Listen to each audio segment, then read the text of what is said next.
got mail. Oh, that's a big box. Alright. That is a lot of rubbish. But, okay. I should be able to fetch it. Oh. And now if I just got this open, we should be able to see a ThinkPad. Alright, I see it. Just let me pull it out. Okay.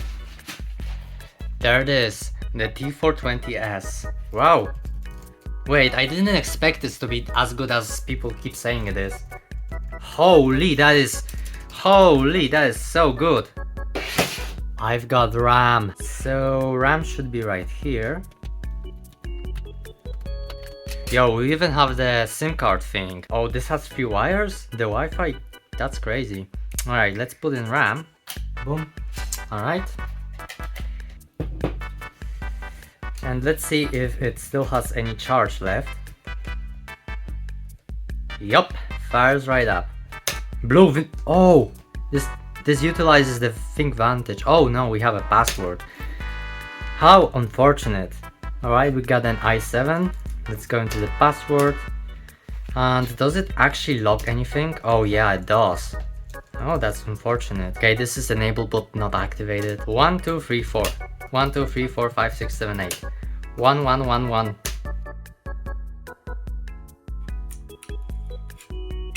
Alright, I guess I have to take out the keyboard.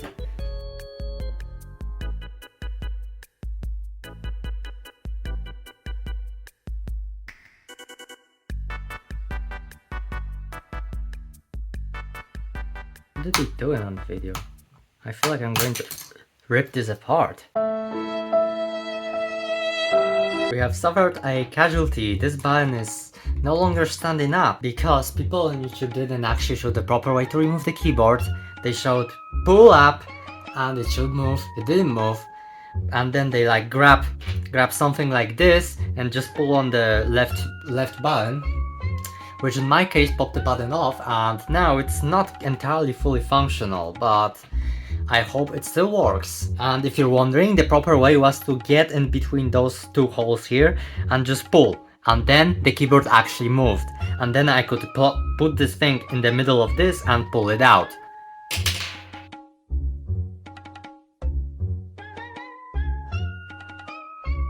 Oh my god, I did it. Yeah, it's free. The BIOS is free. What the hell is this?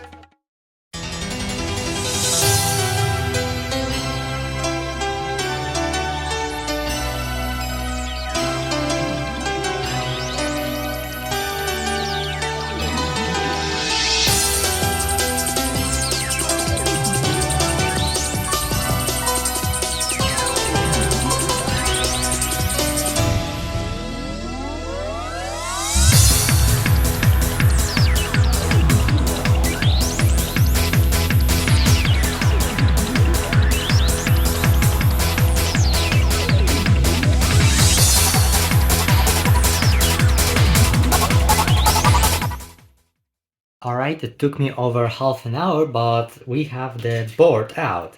So now I'm going to blow some air into it and I'm going to replace the paste with PTM7950. Okay, so I have put PTM7950 on the CPU and GPU because yes, I realized that we have a dedicated NVIDIA unit in here. Although it's just a Quadro, but it should be a bit faster than the integrated graphics. So now I have to reassemble this thing.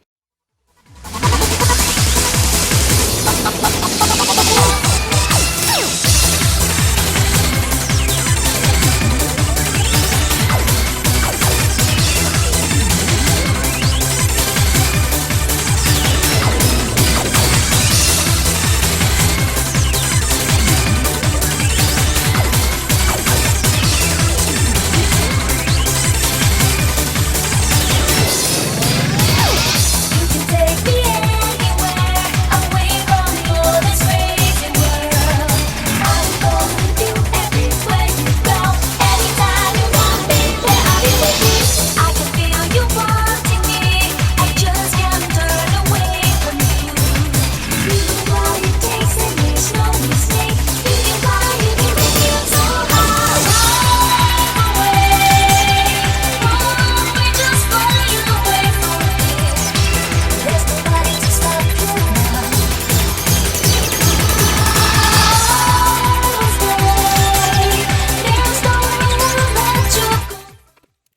Alright, so we're done with the full reassembly. There is only one slight problem. I have 3 leftover screws that I don't really know what are for. And I don't feel like taking apart the entire computer again, so I'm just going to hope that they are not necessary. So our laptop is screaming that it needs a new date.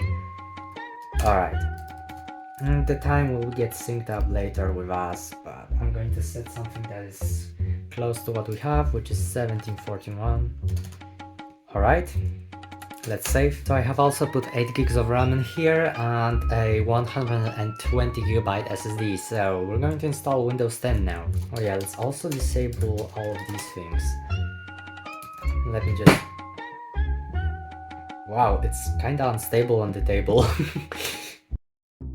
So I have been a bit lazy, so here we are 2 weeks later. Now I have installed Windows 10 on it, but I noticed that the graphical performance was off. It was using the NVIDIA GPU, but it didn't really run right. It was quite slow. So after I installed Windows Vista, everything ran great. The games were running great, but Vista does not support Optimus, so I had to force the dedicated GPU to be the main display device, which I kinda don't want. So I proceeded to install Windows 7. Now I had an issue with the Intel HD driver, because the one from the website said that no, I'm not compatible with this laptop, no. I downloaded some other driver from the web, nope, not compatible as well. Finally, I had to resort to using Driver Booster because Snappy Driver Origin just doesn't work for me. It never wants to download the goddamn indexes. I've had this issue for a year or 2 now. I don't know what's up with that. It's not my firewall, torrenting is not blocked in my country. In any case, Windows 7 is running great. Also something interesting, when I opened the lid this morning, I noticed that the fingerprint light was on. I swapped my finger over it and the laptop started booting to the Windows 7 login screen. I'm not sure if it was supposed to maybe unlock the computer. Now the temperatures of the CPU are actually quite weird. So right now it's like at 47, right? So let me open up the web browser. And it's already climbing by 10 degrees. Now it went down by 10 degrees. Let's open up something intensive like, I don't know, YouTube. And let's see. Alright, time curve on this laptop is a bit off. I don't know what Lenovo changed, maybe it's an issue with the latest BIOS. In any case, the speaker quality on this laptop is actually quite impressive for its age. Let me just turn on some music.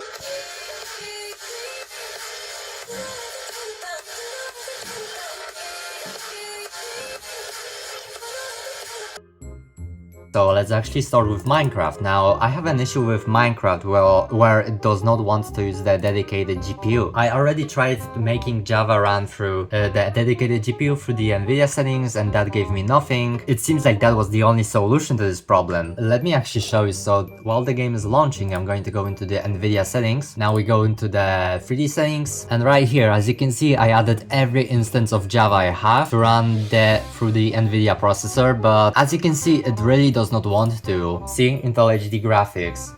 So we kind of have to deal with the not really decent FPS.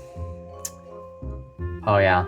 Now Far Cry is a special case. It's actually stuck on the splash screen. It will appear in a moment. Now I had the same issue on Windows 10 after I changed the graphics settings. Did I play it on Vista? I don't remember, but I installed Windows 7 the first time and it worked flawlessly, but it was without Optimus. I think this game may not like Optimus maybe. And also, as you can see, the Intel HD graphics is really like destroying the index score here. I'm actually curious, guys, am I the only one who did this thing in the game? Yeah, as you can see, we have like 91 FPS on very high settings with the native resolution of 160 by 900. And by the way, while we're talking about the display, oh, they can close the door?